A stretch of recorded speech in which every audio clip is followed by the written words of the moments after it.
Hi friends, എല്ലാവർക്കും നമസ്കാരം. ഹലാ നീസിലേക്ക് എല്ലാവർക്കും സ്വാഗതം. എപ്പോഴും നമ്മുടെ വീട്ടിലുണ്ടാകുന്ന ഇൻഗ്രീഡിയൻസ് വെച്ചാണ് ഇന്നത്തെ റെസിപ്പി. നമുക്ക് റവ വെച്ച് നല്ലൊരു ഗുലാബ് ജാം ഉണ്ടാക്കാം. അപ്പോൾ ഇതെങ്ങനെയാണ് തയ്യാറാക്കുന്നതെന്ന് നോക്കാം.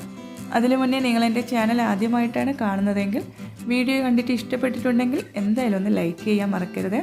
അതിൻ്റെ കൂടെ തന്നെ ഒന്ന് സബ്സ്ക്രൈബും കൂടി ചെയ്യണേ. അപ്പോൾ നമുക്ക് വീഡിയോയിലേക്ക് പോകാം. അതിനുവേണ്ടി ഞാനിവിടെ സ്റ്റൗവിലേക്ക് ഒരു പാൻ വെച്ചിട്ടുണ്ട്. അതിലേക്ക് 1 ടീസ്പൂൺ നെയ്യ് ഒഴിച്ചു കൊടുക്കുന്നുണ്ട്. ഇനി ഇതിലേക്ക് 1 കപ്പ് റവ ഇട്ട് കൊടുക്കുന്നുണ്ട്. ഇതൊന്ന് വറുത്തെടുക്കണം. 150 ഗ്രാം റവയാണ് ഉള്ളത്. അപ്പോൾ നമുക്കിതൊന്ന് നന്നായിട്ട് ചൂടായി വരുന്നത് വരെ ഒന്ന് മിക്സ് ചെയ്ത് കൊടുക്കണം. ഇതിപ്പോൾ നന്നായിട്ട് ചൂടായി വന്നിട്ടുണ്ട്. ഇനി നമുക്ക് ഇതിലേക്ക് 2 കപ്പ് പാൽ ഒഴിച്ചു കൊടുക്കാം. 1 കപ്പ് റവയ്ക്ക് 2 കപ്പ് പാലാണ് അളവ്. ഈ ഒരു സമയത്ത് ഫ്ലെയിം ഒന്ന് കുറച്ച് വെക്കണം. ഇതൊന്ന് നമുക്ക് മിക്സ് ചെയ്ത് കൊടുക്കാം. ഇതിൻ്റെ കൂടെ തന്നെ 2 ടീസ്പൂൺ പഞ്ചസാരയും കൂടി ചേർത്ത് കൊടുക്കുന്നുണ്ട്. അതും കൂടി ചേർത്ത് ഇത് നന്നായിട്ടൊന്ന് മിക്സ് ചെയ്തുകൊണ്ടേ ഇരിക്കണം. ഇതിലുള്ള ഈ പാലൊന്ന് വറ്റി വരുന്നത് വരെ നമുക്ക് മിക്സ് ചെയ്തുകൊണ്ടേ ഇരിക്കാം.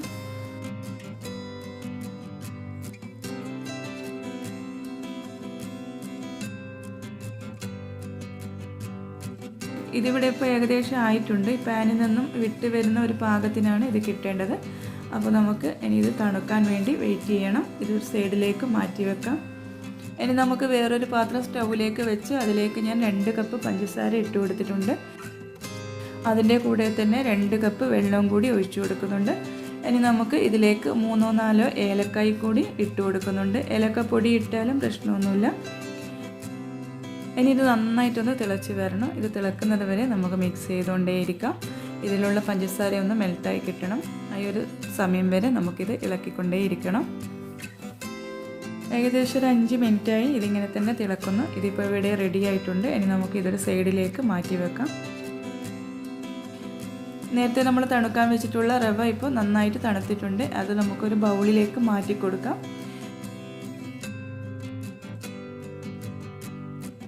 ഇതൊരു ബൗളിലേക്ക് ഞാൻ മാറ്റിയിട്ടുണ്ട്. ഇനി നമുക്ക് ഇതിലേക്ക് 2 ടീസ്പൂൺ നെയ്യ് ചേർത്ത് നന്നായിട്ട് ഇതൊന്ന് കുഴച്ചെടുക്കണം.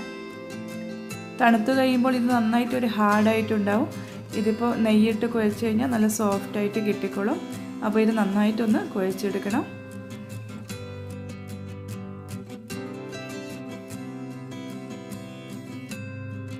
ഇതിപ്പോൾ ഞാനിവിടെ കുഴച്ചെടുത്തിട്ടുണ്ട്. നല്ല സോഫ്റ്റാണ് കേട്ടോ ഈ മാവ്.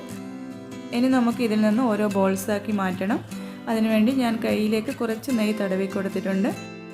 ഇനി കുറച്ചെടുത്ത് നമുക്ക് ഓരോ ബോൾസാക്കി മാറ്റാം. നിങ്ങൾക്ക് ഇഷ്ടമുള്ള വലിപ്പത്തിൽ ആക്കിയെടുക്കാം. ഞാനിവിടെ കുഞ്ഞു കുഞ്ഞു ബോൾസാക്കിയിട്ടാണ് എടുക്കുന്നത്. അപ്പോൾ ഓരോരുത്തരുടെ വലിപ്പത്തിനനുസരിച്ചിട്ട് നിങ്ങൾക്ക് മാറ്റാം. ഇതിപ്പോൾ ഞാൻ എല്ലാം ബോൾസാക്കി വെച്ചിട്ടുണ്ട്. ഇനി നമുക്ക് ഇത് ഫ്രൈ ചെയ്തെടുക്കണം. ഇനി നമുക്ക് സ്റ്റൗവിലേക്ക് ഒരു പാൻ വെച്ച് അതിലേക്ക് ഞാൻ ഓയിൽ ഒഴിച്ചു കൊടുക്കുന്നുണ്ട്. ഫുള്ളായിട്ട് ഓയിൽ ഒഴിച്ചു കൊടുക്കണം. ഇതൊന്ന് മുങ്ങിക്കിടക്കുന്നത് വരെ ഓയിൽ ഉണ്ടായിരിക്കണം. അപ്പോൾ നമുക്ക് ഇത് നന്നായിട്ട് ചൂടായതിന് ശേഷം ഇനി ഇതിലേക്ക് ഓരോ ബോൾസ് ഇട്ട് കൊടുക്കാം.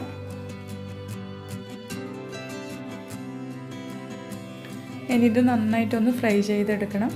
ഇതൊന്ന് ഒട്ടിപ്പിടിച്ച പോലെ തോന്നുന്നുണ്ടെങ്കിൽ പതുക്കെ ഒന്ന് മാറ്റി കൊടുത്താൽ മതി. നല്ലൊരു ബ്രൗൺ കളർ ആവുന്നത് വരെ ഫ്രൈ ചെയ്തെടുക്കണം. ഇതിപ്പോൾ നന്നായിട്ട് ബ്രൗൺ കളറായി വന്നിട്ടുണ്ട്. ഇനി നമുക്കിത് കോരി നേരത്തെ നമ്മൾ ഉണ്ടാക്കി വെച്ചിട്ടുള്ള സിറപ്പിലേക്ക് ഇട്ട് കൊടുക്കാം. അന്നേരം തന്നെ ഇട്ട് കൊടുക്കണം. നമ്മളിത് കോരി എടുത്ത ഉടനെ തന്നെ സിറപ്പിലേക്ക് ഇട്ട് കൊടുക്കാം. ബാക്കിയുള്ളതും കൂടി നമുക്ക് ഇതിലേക്ക് ഇട്ട് കൊടുക്കാം. ഇത് നന്നായിട്ടൊന്ന് ഫ്രൈ ചെയ്തെടുക്കണം. ഇനി ഇത് 1 മണിക്കൂർ വരെ ഇങ്ങനെ തന്നെ വെക്കണം.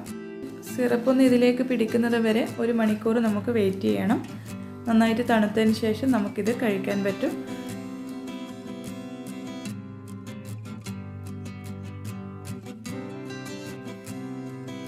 അങ്ങനെ നമ്മുടെ ടേസ്റ്റി ആയിട്ടുള്ള നല്ല ഗുലാബ് ജാം ഇവിടെ റെഡി ആയിട്ടുണ്ട്. എളുപ്പത്തിൽ ഉണ്ടാക്കിയെടുക്കാൻ പറ്റുന്നതാണ്. എല്ലാവരും ഇതൊന്ന് ട്രൈ ചെയ്ത് നോക്കണം. ഉണ്ടാക്കിയിട്ടില്ലെങ്കിൽ തീർച്ചയായിട്ടും ഉണ്ടാക്കി നോക്കണം. കിടിലൻ ടേസ്റ്റാണ്. എൻ്റെ ഈ വീഡിയോ ഇഷ്ടപ്പെട്ടിട്ടുണ്ടെങ്കിൽ എന്തായാലും ഒന്ന് ലൈക്ക് ചെയ്യണേ. ഇതുവരെ സബ്സ്ക്രൈബ് ചെയ്യാത്ത ആളാണെങ്കിൽ ഒന്ന് സബ്സ്ക്രൈബ് ചെയ്യണേ, മറക്കാതെ ചെയ്യണേ. അപ്പോൾ നല്ലൊരു വീഡിയോ ആയിട്ട് ഇനിയും കാണാം ഇൻഷാ അല്ലാഹ്.